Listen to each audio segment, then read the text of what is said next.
coming up on The Source. Now in year 6, about to go on year 7 of this mayor's administration under Chief Tracy's leadership of the police department. You shouldn't be waiting until year 6 to start getting stuff done. But you know who else could have done that plan? The mayor. The mayor And could have done funded it too. it. And funded it. Yeah. That's the difference. I like that component of it, where it's not controlled by the mayor administration. You cannot trust anyone in that government. The city of Wilmington has one of the highest parking tickets in our region, right? Shock. Like Not it's just our region, on the entire East Coast. on the site. This is not something Mayor Mike Pizicki and his administration came up with. Okay. Ken Grant and a lot of community advocates have been pressuring the city council, have been pressuring the administration to do the right thing because it is a predatory system.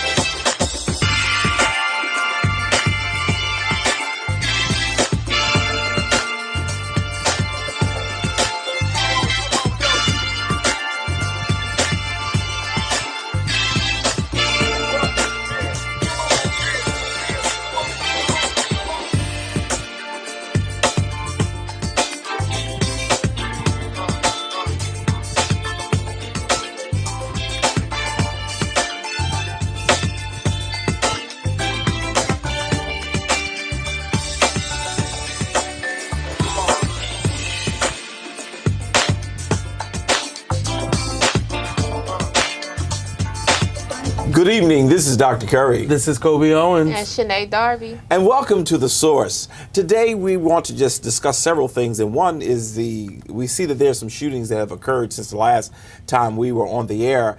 There's 2 that I'm aware of. There may be others, but I know that there was one in the Hilltop where one person died, and then there was one of a 27-year-old who was shot in the over there near 8th Street. So what do we know about the double shooting at the Hilltop? Yeah, so first off, the double shooting over at Hilltop, 2 people, one 27-year-old, one 26-year-old, was shot. The 27-year-old ended up dying from his gun wounds. It happened in the 300 block of Harrison Street, and when it happened, it happened Sunday evening after our show.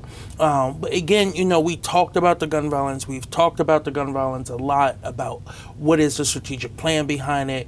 How can we really look to get the response that we need, not only for once someone is shot, but also how can we proactively start to prevent some of this gun violence that's happening on the street. Now, I'm not saying you're going to stop all gun incidents from happening. That's just never going to happen. But how do we reduce that number, especially in a city of our size? Yeah.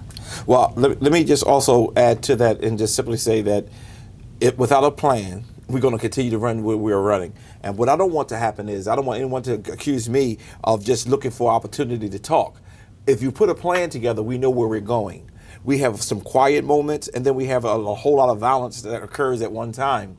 Without a plan, this is really what normally happens. Right, and I do know that there's been talks of things, there's been studies done, but we are now in year 6, about to go on year 7 of this mayor's administration under Chief Tracy's leadership of the police department.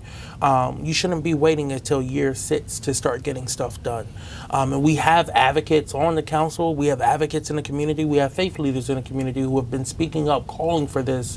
So hopefully, now that they have this study done, and Councilwoman Dory, I know you could probably talk more on it. Now that they have this study done, what steps are actually going to be taken?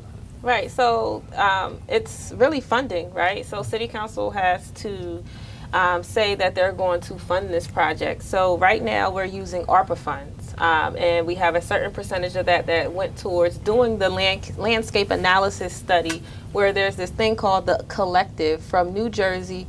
They came down to Wilmington a few months ago, and they did a site visit. So they visited with other programs, organizations throughout the city who's already doing gun violence intervention work.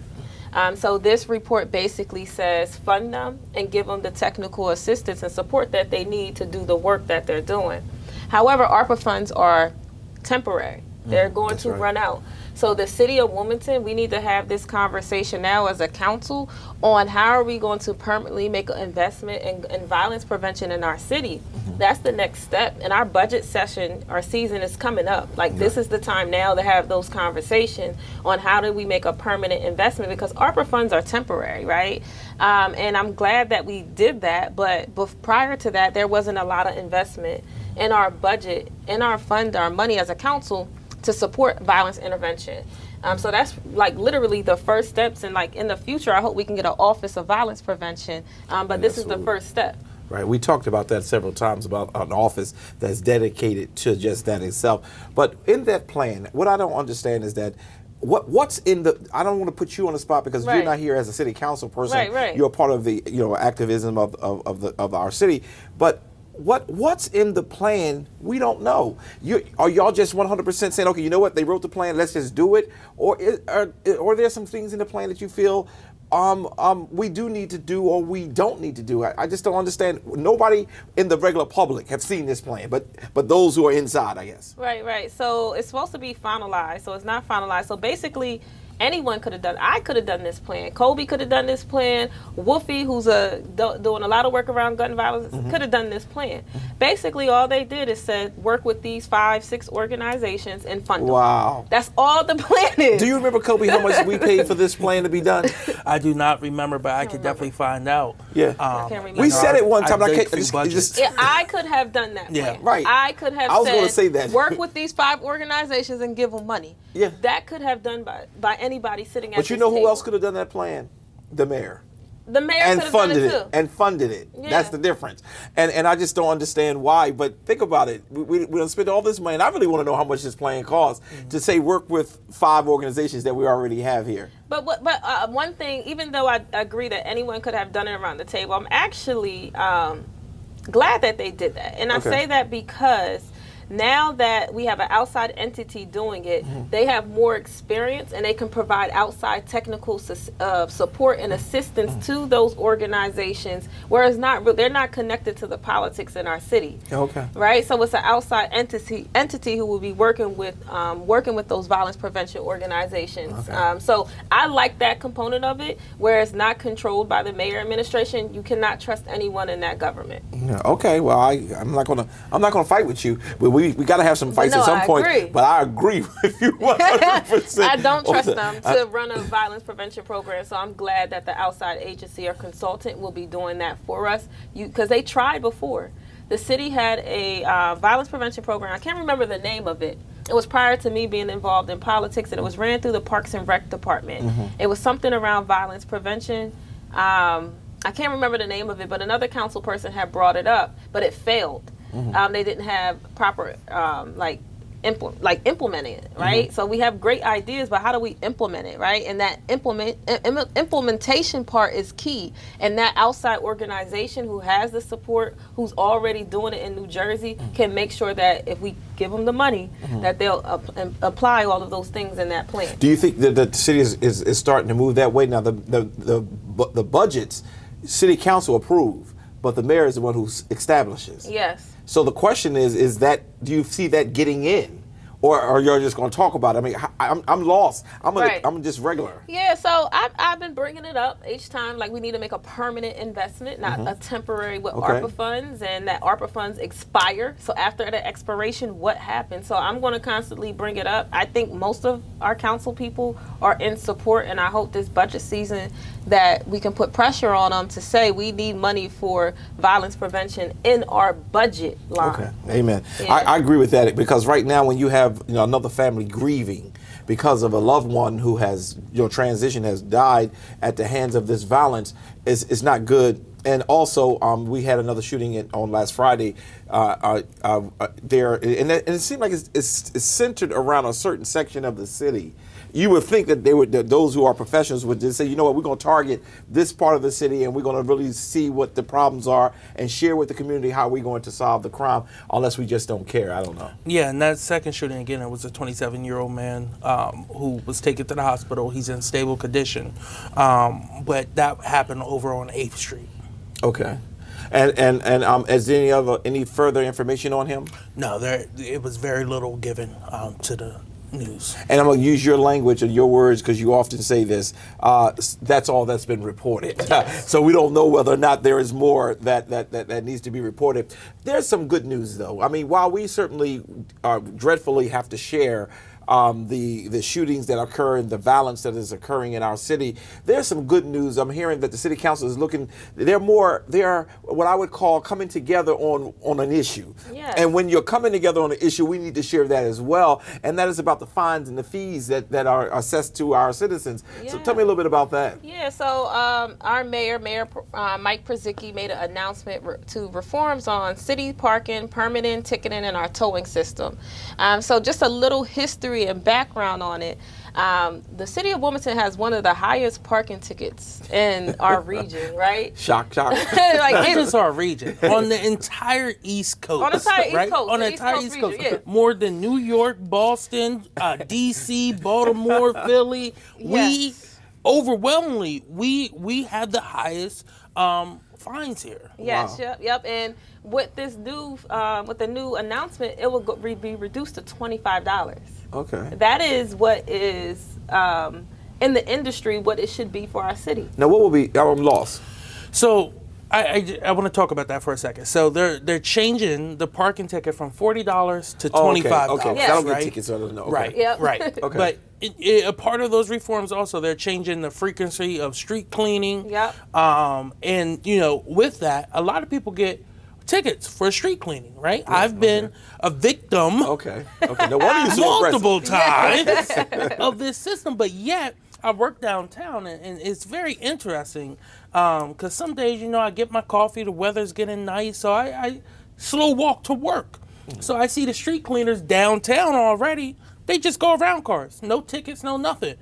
But yet, 2 days prior, I got a ticket over Northside. The system has never been truly fair, right? So if you're parked next to Tonic or downtown in one of those areas, they're not going to ticket you. But if you're parked over in a residential area, they're going to give you a ticket. Now, there was an incident that happened over Northside where I guess because of weather, things got delayed a day. So on one side of the street, it says they're supposed to clean it on Thursday, but it was a Friday. So everyone parked on the side that said Thursday, you can't park there, right? Because the other side, you can't park on a Friday, it's a Friday. The street cleaner came down, was supposed to clean the side that says Thursday, but it's a Friday, and gave everyone a ticket and didn't clean either side of the street. So this is an issue that's been going on. Yep. There's been advocates who've been working on this for a long time. And I definitely want to give a shout out to Councilwoman Darby, but also to Ken Grant, who has been really mobilizing around this as well too. And this is going to be huge, right? Now, yes, the city's going to have to find a new revenue source. Because they use it for But revenue. fines and fees is not a true, equitable, and sustaining way to bring in a revenue stream for the city of Wilmington. Now, there's other options out there, but I hope this pushes them to start looking at those other options. Yeah, and I think you hit on a good thing, a good point when you were talking about giving a shout out to Ken Grant, because he is with AAA, and they have been calling for these reforms since 2019, right? And I want that to be put out there. This is not something Mayor Mike Przicki and his administration came up with. Okay. Ken Grant and a lot of community advocates have been pressuring the city council, have been pressuring the administration to do the right thing because it is a predatory system. And that's why currently right now the city of Wilmington is in a lawsuit and it's going to the federal courts about the fees and fines that Wilmington are putting on our residents, right? And the whole process. So if you have only over $200 worth of fees and fines collected, so it might be parking tickets, it might be a red light camera, if you accumulate over $200, they can boot your car. Yeah, sad. $200. Yeah.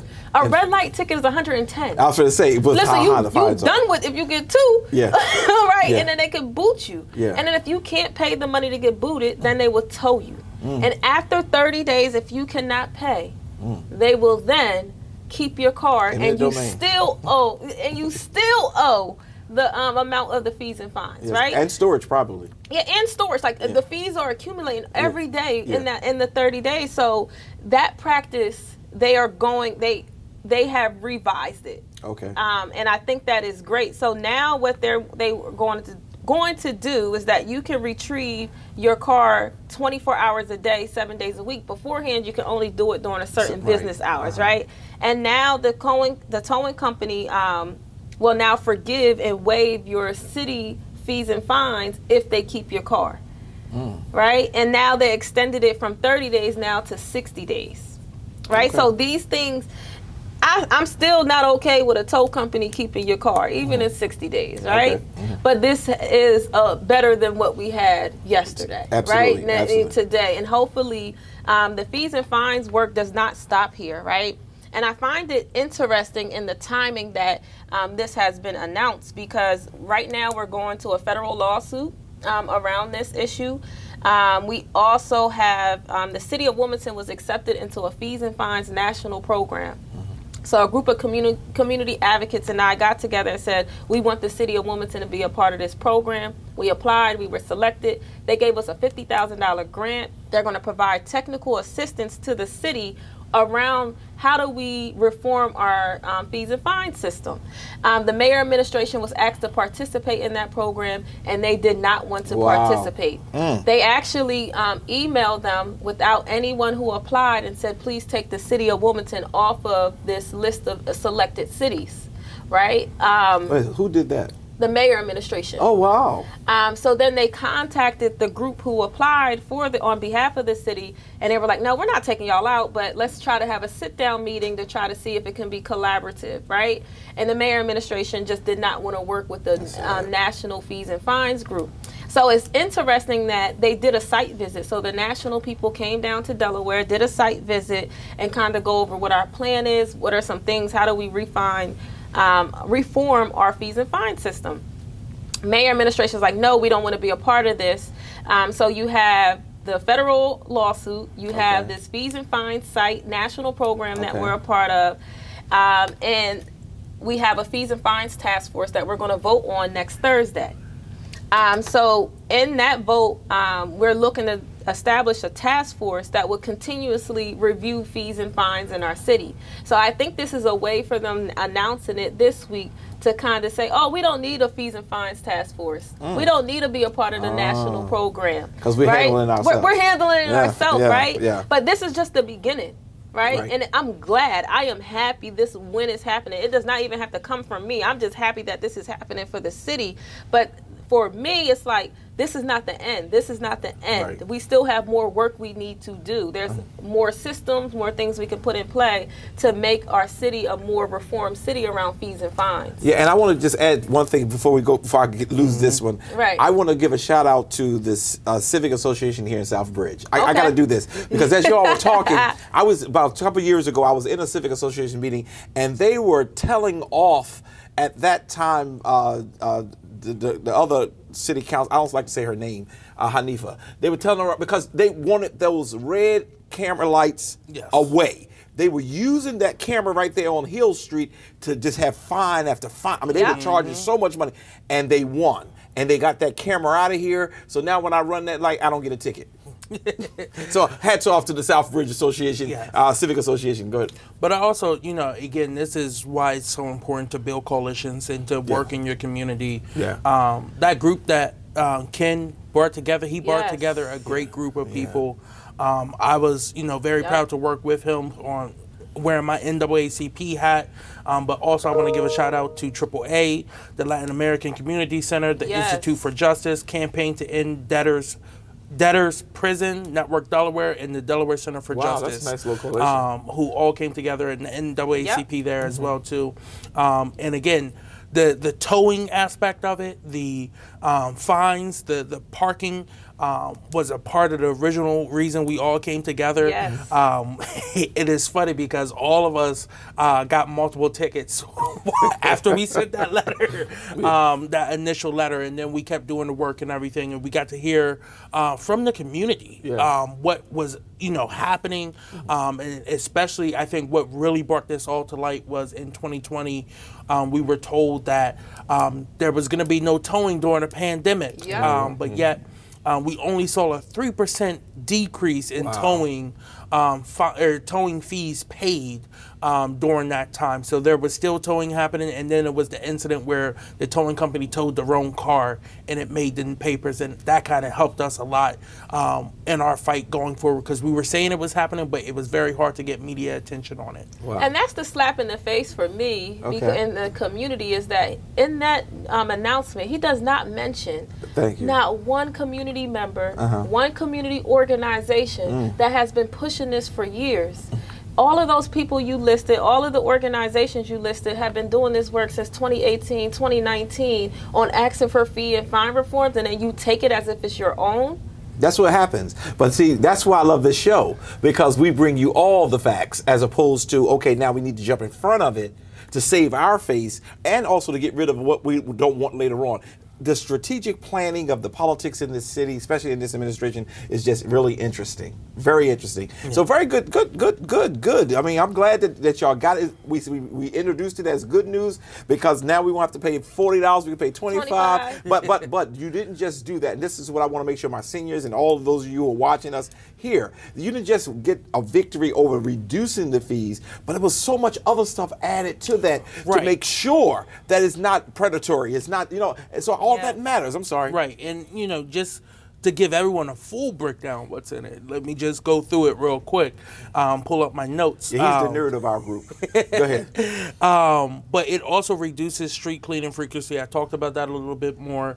But then also it's going to reduce the number of residential parking permit zones and reform how they're set up, right? So right now, depending what zone you're in, what number, letter, whatever it is, you have different deadlines, which is very confusing, especially for people who move to different parts of the city.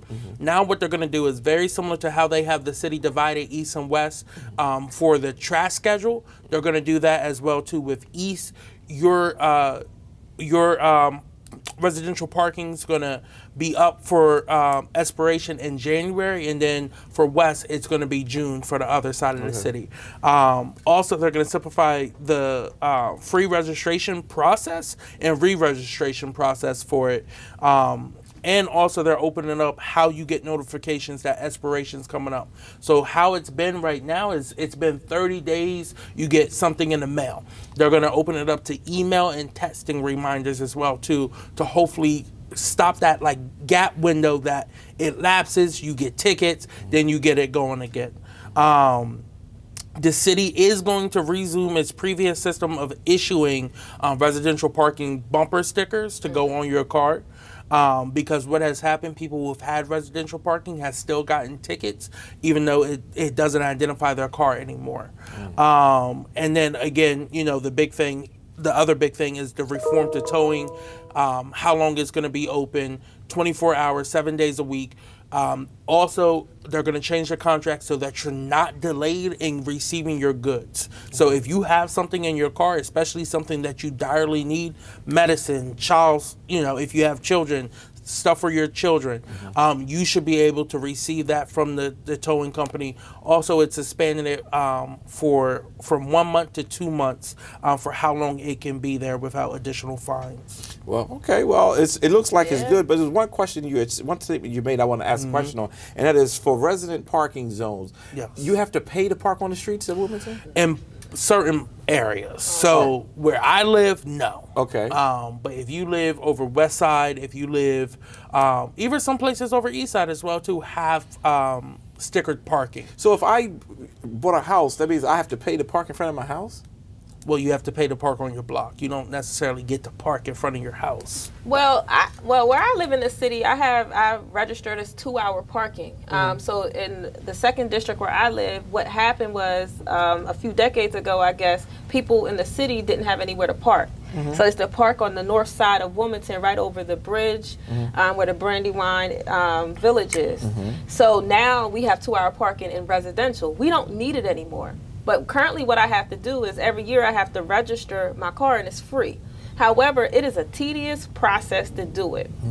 And for some people who may not have all of their documentations, like they ask for your registration, they ask for all these documentations, and everybody's situation is a little bit different.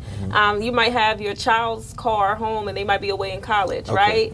Like different things where people are getting ticketed. It's just not a fair system anymore. We really don't need 2-hour parking on our blocks. So that was one of the legislations I had drafted up to get rid of some 2-hour parking in my district. So if you don't have I didn't mean to cut you off, but if you don't have Yes. 2-hour parking, you'll get a ticket if you're parked there more than 2 hours? Yeah, and if you do not have RPP, the residential permit parking, you will get a ticket if you're parked more than 2 hours. But in order to get that sticker for the residential parking, you have to pay or not pay. You do not pay. You just have to go through the You just got paperwork. to go through the paperwork. It's an online process. You go in and you upload your documentation. So it is free, but you have to have all of those documentations to show that you live there and that car is registered to you. Okay, so for those areas where you have to pay, in her area, the second district, she didn't have to. I still am not being able to wrap my head around. Is it all rental properties there, or is it homeowners? So it's a mix of both, right? You know, the city overwhelmingly is dominated by renters now, right? So I think we do need to start looking at things from a lens of a renter, but also I think this really impacts what's going on downtown with development, and also what's going on in West Center City, Hilltop area, where, you know, this has been the biggest issues. Yeah, well, they stopped my application because I didn't have a place to park all the people that's going to be living in the community center for my seniors, and I don't understand why they letting people build stuff if we don't make sure parking is a part of it. Right. I mean, a part of it. I mean, off street parking, because there's no more street parking. So why isn't it a part of it? I had to come up with a plan, and I did. But the point becomes, why are we approving plans that does not address these buildings they're building without parking? Yeah, Right. from my understanding, they are Okay. like downtown that they're required to have space for parking now. Okay. But like if they built a building, I guess 10 years ago that didn't have that requirement, they still are trying to figure out what to do with that. But these reforms, and the reason is for the reforms that Mike Przicki puts here is not his. I want that to be clear to people. Could you say that again? This is not Mike Przicki's plan. He took this plan from community advocates and from community organizers and community organizations throughout the city of Wilmington, throughout the state, and he's proposing it as his. Wow. It's great that it's happening, but for him not to acknowledge those community organizations and those individuals is just really draining. It can be frustrating. My favorite This word, work- egregious. Yes, and Yeah. people need to know that. But I'm glad Come on, it's we happening. finally, Miss Darby, we finally got a plan from the mayor, and you're going to say it's not his? That's not fair. That's called plagiarism at Temple University where you went. Yes, it is plagiarism. At West Virginia, what is it called in West Virginia? It's the same thing. Oh, Plagiarism. and you better believe at the HBCUs, if you don't give credit to the ones who produced, not so much the document, but the information that you're sharing, then it's plagiarism. But it's important that we share with the community that there are the people behind the scenes working hard, tirelessly, making sure that this, and then it was rejected by the very person who what now is presenting it as if, hey, I'm all with this. Yes. Unacceptable. Unacceptable. Listen, we'll be right back. So how safe is Wilmington, Delaware? Let's take a look. Wilmington has a population of 71,000 and a livability ranking of 58, which is considered poor. Wilmington's breakdown by race is fairly diverse, being 56% black, 28% white, and 11% Hispanic. Amenities and cost of living rate well, but everything else rates poorly. Schools rank an F, and when schools are rated an F, crime is almost always an F as well. Crime in Wilmington is 121% higher than that of Delaware and 126% higher than the U.S. average. Crime in Wilmington is much worse than the nation, with violent crime rating 310% higher than the U.S. average, which is comparable to Milwaukee, Wisconsin. Using the most recent data released from the FBI, you can see Wilmington's numbers are 2 to 3 times higher than that of Delaware as a state. The murder rate of 44.2 is the same as Cleveland, Ohio. This map shows the area of the cities with the highest crime. The darker the blue, the more dangerous the area. On this graph, you can see the daily crime numbers in comparison to Delaware and the nation. Your odds of becoming a victim of a violent crime in Wilmington is 1 in 63, of a property crime 1 in 27, and overall of any crime 1 in 19. Compared to cities of similar size, Wilmington is considerably worse than all these cities listed. So how safe is Wilmington? Well, 97% of Delaware is safer, and 98% of America is safer.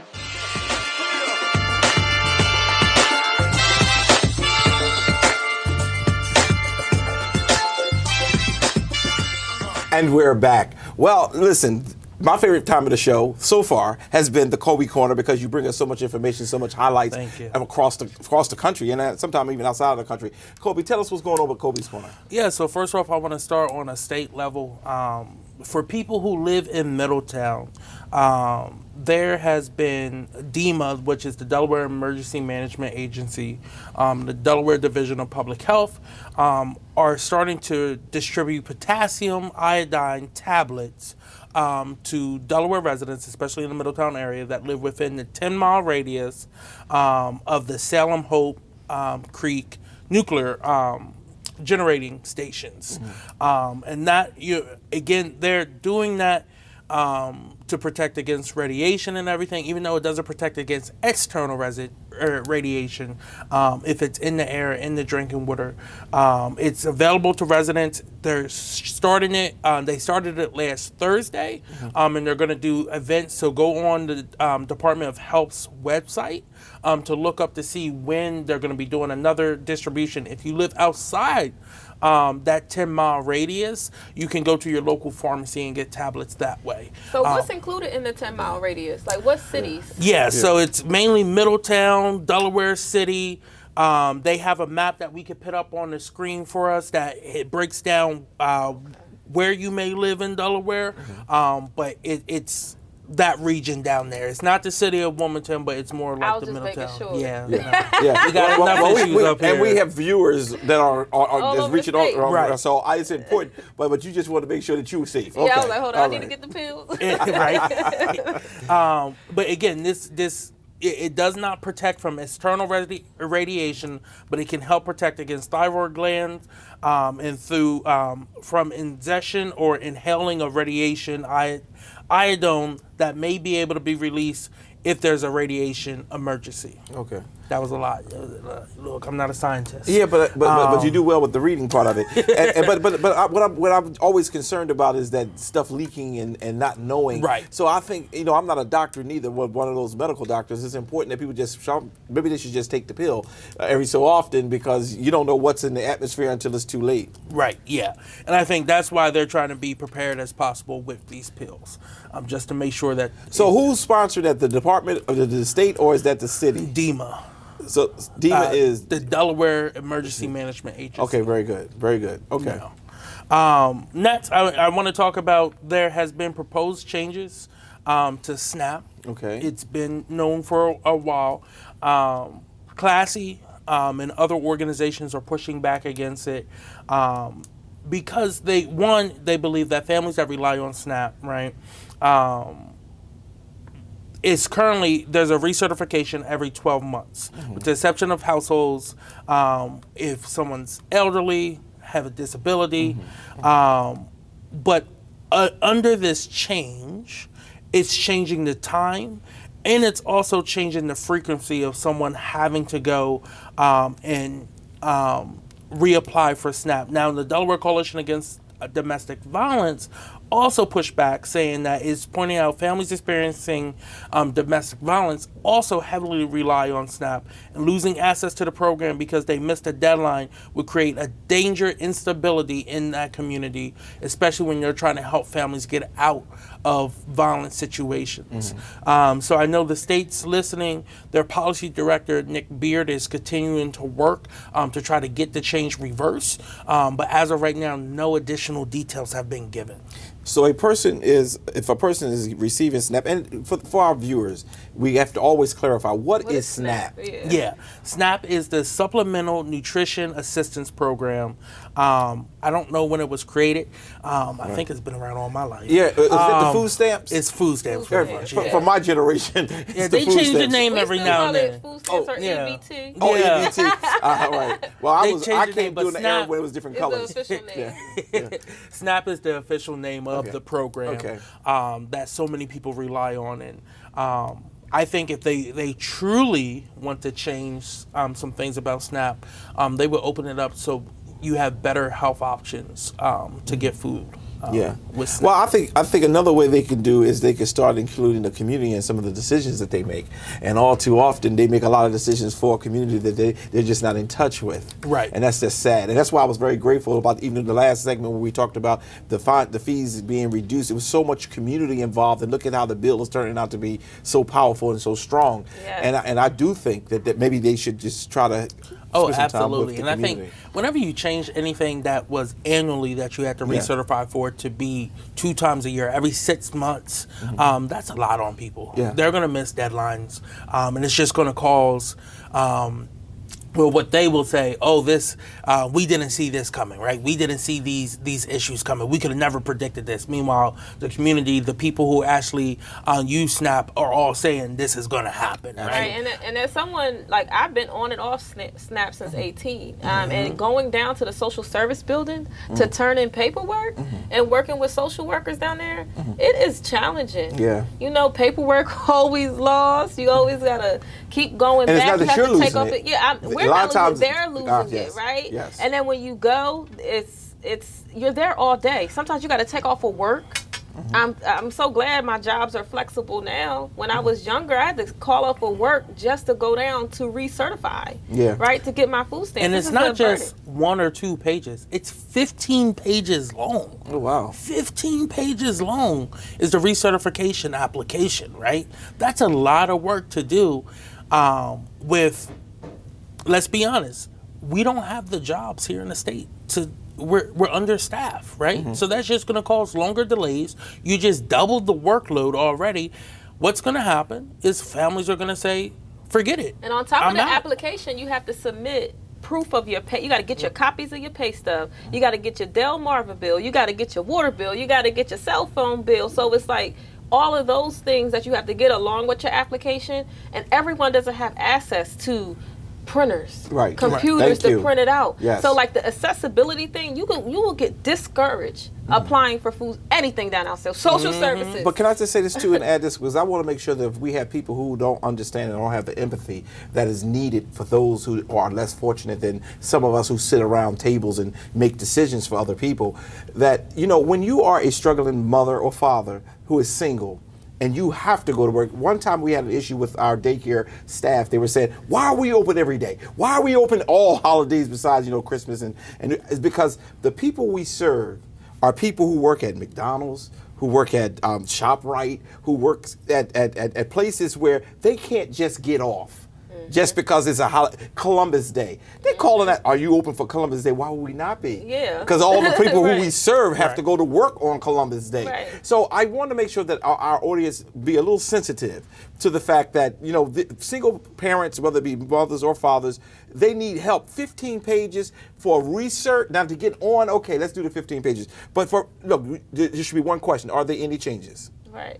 And another thing is, a lot of times we think of those people being on, who are like working at McDonald's, those like fast food service places. As a working professional, I have been on food stamps. Right. As a social worker working for a foster care agency, Okay. and I have 3 kids, I qualify to get food stamps. Especially So with the it's pay, either, with the pay. Yeah. They're paying you $40,000 a year for when you have a family of 4. I qualified for food stamps at that point in my life. So it's working professionals. Yes. You know, Yes. who are getting food stamps too. So this has impacted everybody. And even for me to have call off of work for one day was a struggle. Absolutely. As a working professional. So imagine for someone like, you know, in the fast food customer service type of industry trying to call off for work. And they don't get paid days off and things Not like good. that. Not good. Yeah. And I think, you know, as we continue to look at how we're reforming systems, right? You should be looking at a lens of those who are impacted the most by certain projects, Right. by certain plans, by certain policies, right? And look to see how it will affect them, not you. Right. So I hope that the state takes a look at it, listens to the advocates who are working hard on this, listen to the people who are on the front line who receive SNAP, and really, you know, think about what they just changed and hopefully they will be willing to change it back. But next, I also want to talk about something that happened on the federal level that is impacting us locally. So, you've heard me talk about the infrastructure bill that passed on the federal level, the Biden infrastructure bill that has been dishing out money to the states now, right? That's the part that's always the interesting part. Once the money gets to the state, how is it going to be used? What is it going to be used for? We all know that the infrastructure money was meant to rebuild bridges, roads, fix some of these potholes. And I'm just going to take a quick shot at our neighboring state, Pennsylvania. Please fix your potholes. But happening right here in Delaware, and one of the communities that need it the most is the Route 9 corridor. After World War II, when that area was really developed, they've had industrial, commercial, and residential all bunched together, which one, from an environmental standpoint, that's just not good, but also it made public transit very hard, and the access to the roads also take a lot of damage, mainly because you have people from the port, trucks from the port, trucks going to all the different commercial buildings as well too, who tear up the roads and everything. So the state is using $6 million to invest in reconnecting that area over there, to really look at how they can better improve transportation, the roads, and the community on a Route 9 corridor. So they're breaking it up into a few different phases. There's 5 main points of it that they're going to be incorporating into this plan. Congresswoman Lisa Blunt Rochester, Senator Coons and Carper, and the governor announced this at Rose Hill on Tuesday.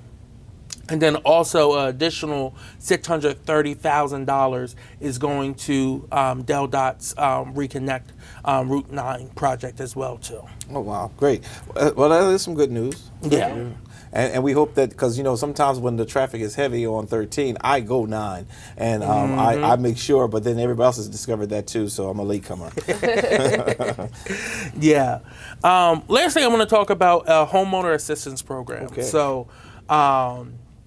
again, on the show, I've talked about DHAB, which is back open as of October 12th, which is rental assistance for individuals who need it, up to $1,500 for 18 months, both back pay and future rent and down payment for your new place. That reopened on October the 12th, so go to their website if you are a renter. Now, if you are a homeowner, they started a Delaware Mortgage Relief Program.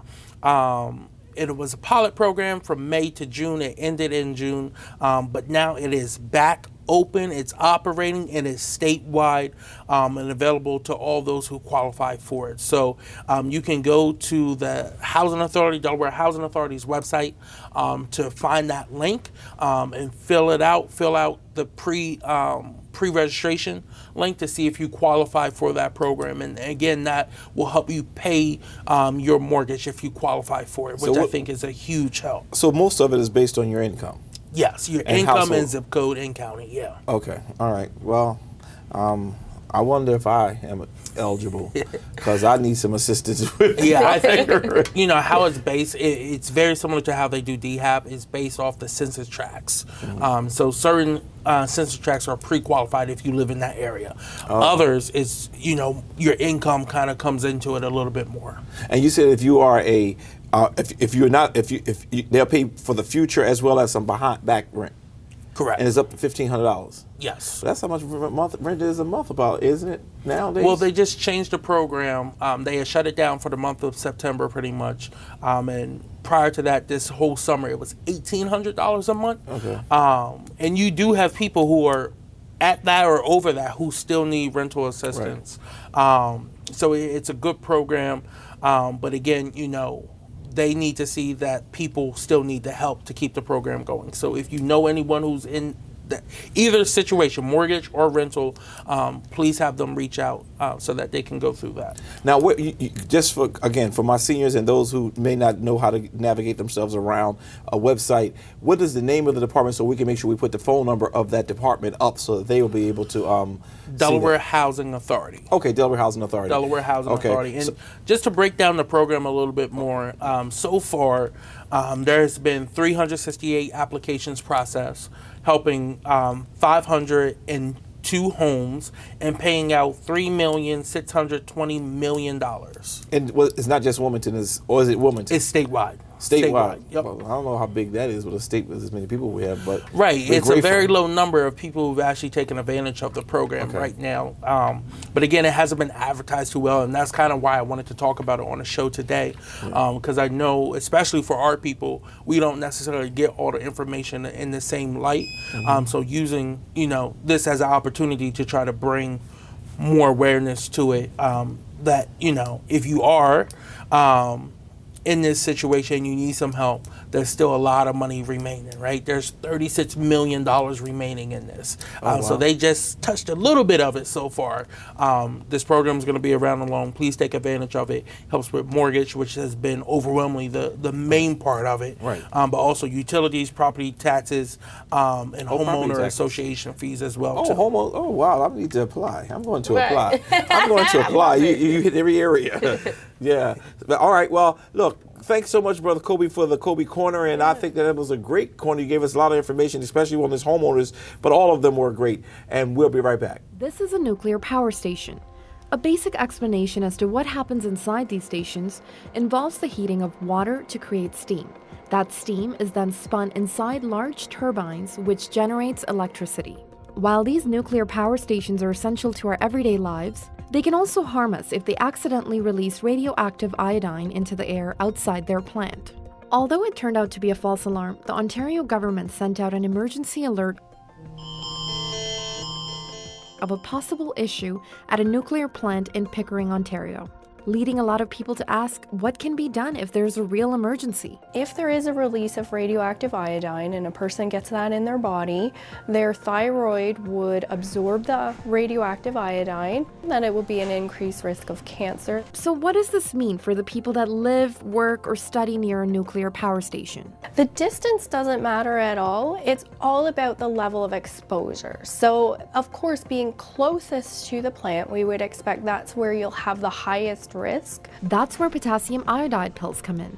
In the event when radioactive iodide is accidentally released into the air outside the plant. The whole point of the potassium iodide pill is to make sure the thyroid gets as much iodine as it could possibly hold, and then if any more comes in, and that would include radioactive iodine, your body will just get rid of it. But how effective are these iodide pills? Taking the potassium iodide pills is very effective. Idea is to have the iodine pills as an initial protection, but then get away from the exposure. And it's used in hospitals all the time for treatment of different thyroid issues and thyroid cancers. It's really well studied. There's not a risk that really comes with using them. Hargraves says you have to take these pills every few hours until the exposure risk has been eliminated.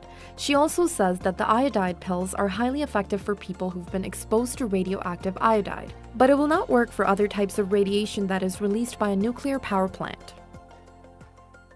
Right from South Bridge, it's Open Streets Block Party. All the way from Henrietta Johnson Community Center, all the way up to the firehouse.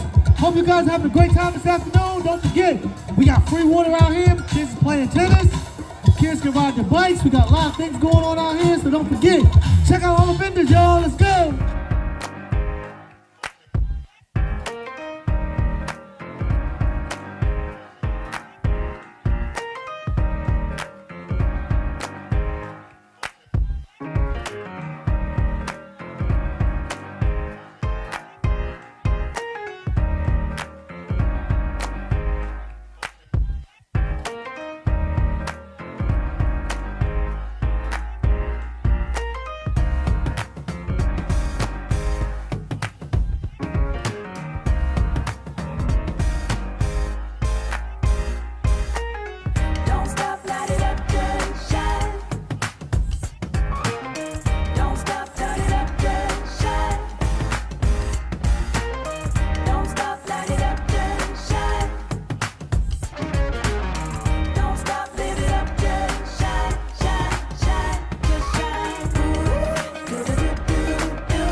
And we're back. Well, as we get to the solid storm of our show, as we call it, I'm interested. I left the show last week talking about city council appointments of the new city council person. Now, I said, nobody else said this but me, that, you know, with the city council person, Walsh, leaving, I'm sure they had already put a plan in place to make sure she's replaced by whom the people want it, because that's one of the mayor's votes.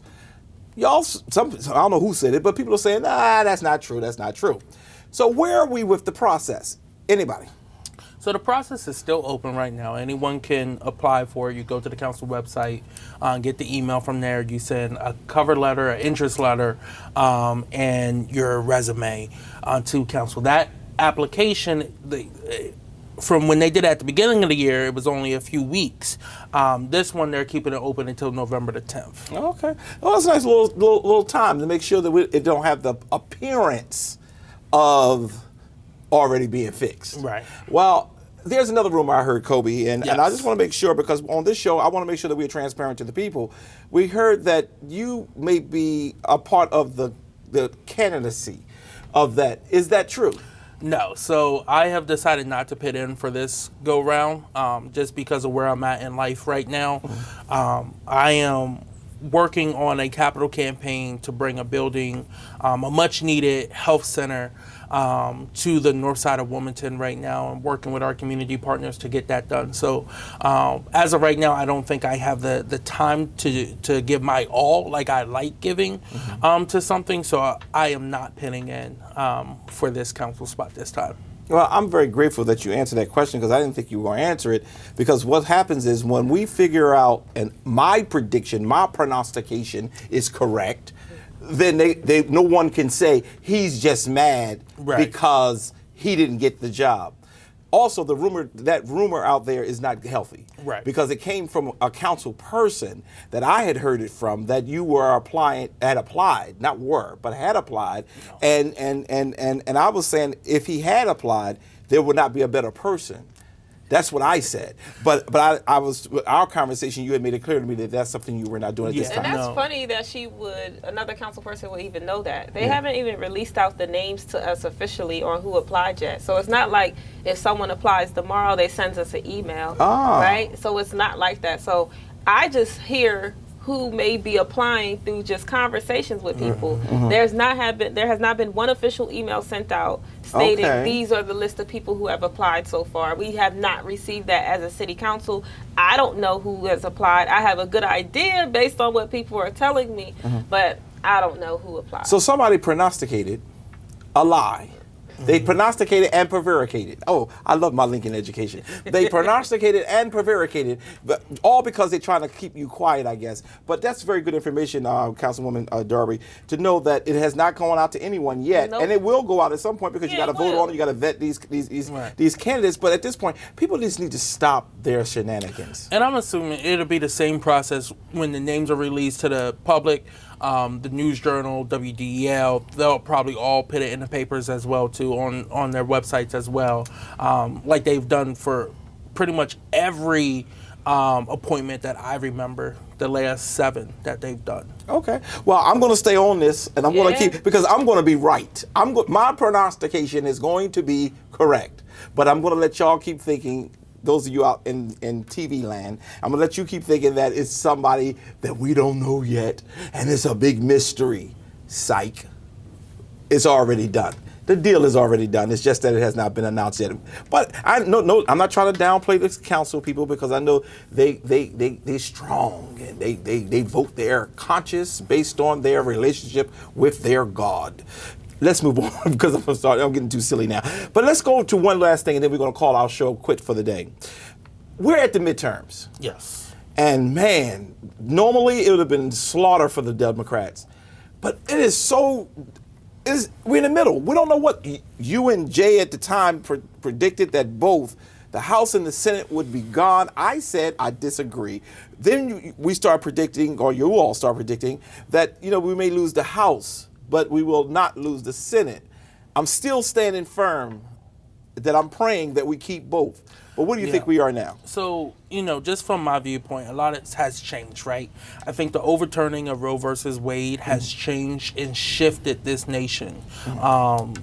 People who are pro-life believe that for themselves, but does not believe the government should be having that much control over someone's body, right? So I think you're seeing people who are in the belief of being pro-life saying, wait, they're doing way too much right now. We need some checks and balances. Now, the issue is, once you do get that power, what are you going to do with it, right? Are you going to follow up and get things passed? Now, one of the things that have been holding, progress up, and you've heard me talk about it for almost every major issue on a federal level, is the filibuster, right? I think just where we're at with the nation, and it's harder to suppress a statewide vote than it is in districts and gerrymander your way into seats and power. I still believe that we're going to win the Senate, right? Democrats are going to win the Senate. I think Pennsylvania is going to flip. I think North Carolina is going to be very close. I think Georgia is going to be close, but we hold on to Georgia, and I think we flip Wisconsin, right, to have that 52 mark. You're already seeing the Republicans pulling money out of certain places. I still think we're going to lose the House. Why? Even with gas prices getting better, cost of goods going down a little bit, it's even cheaper to get a car now than it was 6 months ago, right? But it's still, you look at what was done and the gerrymandering done in some of these states, and I talked about it, the Alabama case last time. The gerrymandering that was done is already in place. And for some of these places, it's only in place for 2 years, and then it's going to change, like Ohio and North Carolina. But in other places, it's set for the next 10 years, right? This is the least competitive map that we have ever seen in the United States history when it comes to our congressional map. And Republicans who control the most state Senate and State House, right? They controlled the General Assemblies in different states. They made it so that in Republican districts, it's no longer a toss-up. It's no longer swing voters, really. They made Republican sink districts, which mean they're overwhelmingly plus 10 Republican, right? They're going to go by 10 percentage points versus, in some of the other states, Democratic-led states, you saw them try to be equitable, right? Try to do it by keeping communities together. And at the end of the day, those are the more competitive seats, which it should be, right? It should be a competition. But I think at the end of the day, we're probably going to be down anywhere between 10 to 15 seats in the House. Oh, wow. I don't think it's going to be that bad. I still think we're going to win. I'm going to stick to it. You got anything you want to say on that? No, I'm really more local. So, okay. So you're just sitting here getting education I'm with just him. here getting education. I'm super local, state General Assembly here. And we appreciate you being there because that means you're keeping your eye on what's important to those who are local residents of our city. Right. But I will say this, and I will still stand on it. I just believe, and I've been praying that we will keep it, get those two seats, and change the filibuster and get the voters' right legislation passed. Get some other things done that we really need done. So I really thank y'all so much today. It's been a really good show. We got an opportunity to talk about a whole lot of stuff. We are really grateful for both of you. And notice everybody got the memo but me. Y'all got on blue suits. I got on a charcoal one, and but you got Delta Sigma Theta on. That's very powerful. So we will just leave it all there. And it says, is there anything else on your plate today? Just one more quick thing. I want to give a shout out to Ashley Lockwood from Lulu Ross Elementary in Milford School District. Congratulations on being named the 2023 Teacher of the Year. She is a former Kent County chair of the Metropolitan Young Urban League Young Professionals. Okay, excellent. Anything else on your table today? Yeah, so I have a nonprofit called Black Mothers in Power. We have an event at the end of the month on the 27th. So if you're looking to come out, network, and some of the accomplishments that we had this year around Black maternal health care legislation, programming, you could definitely check our website out at blackmothersempower.org. It's going to be a phenomenal event. We have Lisa Blunt Rochester, our very own Congresswoman, as our keynote speaker. And of course, State Representative Melissa Minor Brown, who is the champion for Black maternal health care in the state of Delaware. Excellent. And since they had announcements, I have one too. Hey, I'm Pastor Curry. If you need a place to worship, come to East Zion Fair. Every Sunday, 2 services in person, one at 8 and 9 and the other one at 11:30. This is Dr. Curry. This is Kobe Owens. And Shanae Darby. See ya. Take care, y'all.